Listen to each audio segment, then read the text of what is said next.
नमस्कार, आप देख रहे हैं जम्मू तवी न्यूज़। मैं हूं आपके साथ ऋचा जन्ना। जितने भी फार्मासिस्ट हैं उनके लिए बहुत अच्छी खबर है उनकी प्रमोशन को लेकर। क्या है खबर, इस पर भी बताएंगे और इस पूरे मुद्दे पर हम बातचीत करेंगे। हमारे साथ इस समय जम्मू कश्मीर फार्मासिस्ट जो गवर्नमेंट फार्मासिस्ट उनके एसोसिएशन के यहाँ पर सदस्य मौजूद हैं, इनसे बात करते हैं। सुशील जी आपका बड़ा बड़ा स्वागत है। सर, सबसे पहले हमें ये तो पता है कि फार्मासिस्ट के लिए बहुत अच्छी खबर है उनकी प्रमोशन को लेकर। क्या अच्छी खबर है? ऐसा है कि फार्मेसी काउंसिल ऑफ इंडिया ने एक कमेटी बनाई थी जो ड्राफ्ट प्रमोशंस और रिक्रूटमेंट रूल्स के बारे में कुछ 6 महीने पहले, जिसमें वो 13 मेंबर थे, जिसका मैं चेयरमैन था।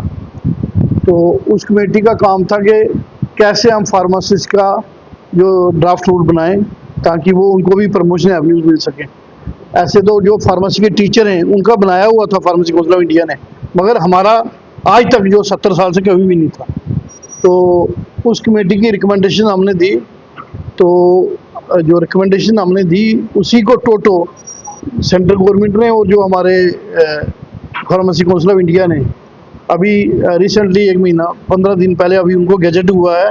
वो हमारी पोस्ट जो है असिस्टेंट डायरेक्टर तक, हम पहले तो डिप्टी डायरेक्टर डेंटिस्ट्री यहाँ होते थे, अब हमारी पोस्ट जो है असिस्टेंट डायरेक्टर तक, जॉइंट डायरेक्टर तक हम ले गए, जॉइंट डायरेक्टर फार्मासिस्ट, जो कि लेवल 12 पर जाएगी। तो एक बहुत बड़ी पोस्ट है ये, मगर ये कि हमें तो नहीं फ़ायदा हुआ इसका। जो हमारे लड़के हैं, जो नए आने वाले बच्चे हैं, जो डिप्लोमा या बी फार्मेसी या एम फार्मेसी करते हैं, उनको ये प्रमोशन एवेन्यूज़ मिलेंगे। बहुत सारे स्टेटों ने, हमने पब्लिक डोमेन में भी डाला था ये कि अपना अपना व्यूज़ दो। बहुत सारी स्टेटों को हमने लिखा था, मतलब जितनी हमारी स्टेटें हैं, जितनी हमारी स्टेट फार्मेसी काउंसिल हैं, मैक्सिमम स्टेट फार्मेसी काउंसिल्स ने अपनी रिकमेंडेशन दी, स्टेट गवर्नमेंट ने दी। मगर जम्मू कश्मीर अभी तक वो ऐसे ही सोए हुए हैं, ना इन्होंने, जो हमारी स्टेट फार्मेसी काउंसिल है, इन्होंने कोई रिकमेंडेशन दी, ना हमारी गवर्नमेंट ने दी। फिर भी हमारा जो गैजेट हो गया है और अब हम जॉइंट डायरेक्टर, ये दूसरी दफ़ा है। पहले भी आपने एक मेरा इंटरव्यू किया था, एक बार हमने पहले भी जब 5 अक्टूबर 2019 को ये 370 टूटा था। आपको पता है कि बहुत सारे जो एम्प्लॉइज भी थे और लड़के थे जो नए, वो उनको वो जो रजिस्ट्रेशन के उनका हक से महरूम हो गए थे। तो हमने बहुत बड़ी लड़ाई लड़ी, तब भी पार्लियामेंट तक गए, होम मिनिस्ट्री तक लड़े। तो तकरीबन 20,000 जो बच्चे थे और जो एम्प्लॉय थे उनको रजिस्ट्रेशन मिली। ये दूसरी बहुत बड़ी अचीवमेंट है कि जो हम जॉइंट डायरेक्टर की पोस्ट तक हम चले। अब जो फार्मासिस्ट और भी हैं, और भी उनके बड़े मसले हैं फार्मासिस्ट की, भी हमने समय समय पर उठाए हैं। अब प्रायोरिटी पे और कौन सा आपको लगता है कि यहाँ पर फार्मासिस्ट जो हैं उनको क्या प्रायोरिटी पर? अभी हमारा एक बहुत बड़ा मसला है कि 5 अक्टूबर 2019 से पहले यहाँ RMP मिलता था, रजिस्टर्ड मेडिकल फार्मा प्रैक्टिशनर, मगर अब वो नहीं दे रहे हैं। अब क्यों नहीं दे रहे हैं? अभी हमने उस पर भी डिमांड की है कि अब यहाँ RMP दिया जाए। और उसके साथ जो बहुत सारी पोस्टें हैं, जो जैसे PHC लेवल पर कम पोस्टें हैं, CHC पे कम पोस्टें हैं, जो जूनियर की पोस्टें होनी चाहिए। क्योंकि अगर आपको बेड नाइट चलाना है तो उसमें कम से कम 10 फार्मासिस्ट चाहिए, मगर वहाँ 2-2 पोस्टें हैं।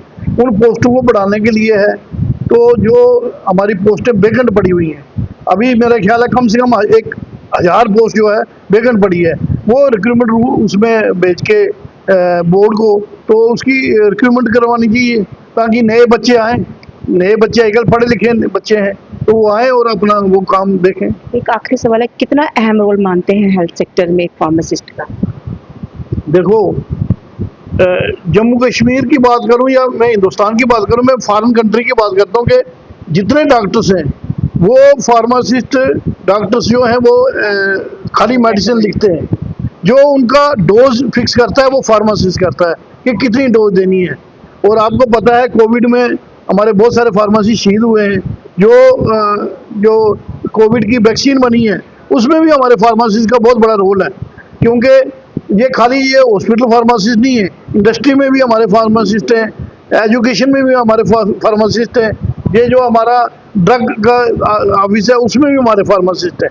तो बहुत बड़ा रोल हमारा फार्मासिस्ट का है, मगर कहीं ना कहीं हम समझते हैं कि गवर्नमेंट जो है फार्मासिस्ट को इग्नोर कर रही है।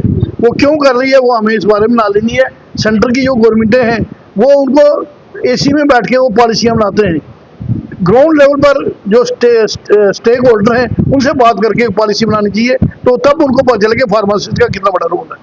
तो आपने सुन लिया कि फार्मासिस्ट का हेल्थ सेक्टर में एक बड़ा अहम रोल रहता है, लेकिन फिलहाल जो अच्छी खबर है आपने सुन लिया कि जो प्रमोशन को लेकर है कि जो फार्मासिस्ट है अब कम से कम वो असिस्टेंट या जॉइंट डायरेक्टर तक जो है उसकी प्रमोशन हो सकती है। इसके अलावा भी अब उनका मानना है कि कुछ और भी मुद्दे हैं जो उनकी प्रायोरिटी पे है, जिसका ये समाधान चाहते हैं सरकार से। कैमरामैन नवीन सरिता चन्ना, जम्मू तवी न्यूज़।